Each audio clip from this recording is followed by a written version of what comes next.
Elon Musk's The Boring Company released a concept video the other day that has the internet pretty excited. It's being applauded as a possible solution to traffic, but here's the thing, the implications of these underground superhighways extend further than just traffic. Starting with a tweet in December 2016, The Boring Company was an idea Elon had while he was bored in traffic. By drilling underground, The Boring Company would provide a solution to traffic without having the risk of a falling hubcap decapitating you. But that's not where the possible benefits of underground roads stop. So, cars dominate cities, but what if we changed that and space was given back to pedestrians? Barcelona is testing that idea with a concept called superilles, which translates to superblocks. These areas are designed to minimize the presence of cars in city centers, with the speed limit being reduced to 6 miles per hour and curbside parking being replaced with underground parking. This leads to street space being freed up for markets, outdoor games, and events, leading to not only a better social space, but a better economic one as well. Although it may seem counterintuitive, less cars equals more businesses and higher people density, which naturally leads to more money being spent. An example with the long-term effects can be found in the city of Vitoria-Gasteiz. Vitoria-Gasteiz has implemented superblocks since 2008, and in their central superblock they've seen a 29% increase in pedestrian space, a 5.5 decibel drop in noise pollution, a 42% reduction in nitrogen oxide emissions, and a 38% reduction in particle pollution. And all the while, businesses continue to boom.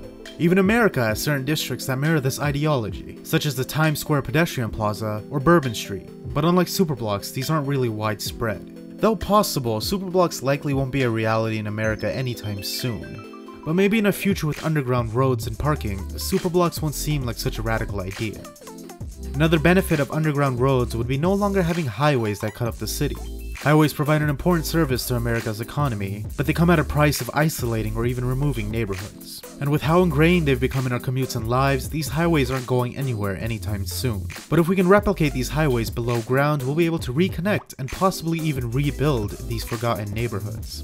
But the Boring Company does have its naysayers, and for a fairly good reason. There's already a really efficient underground transport system. It's called the subway.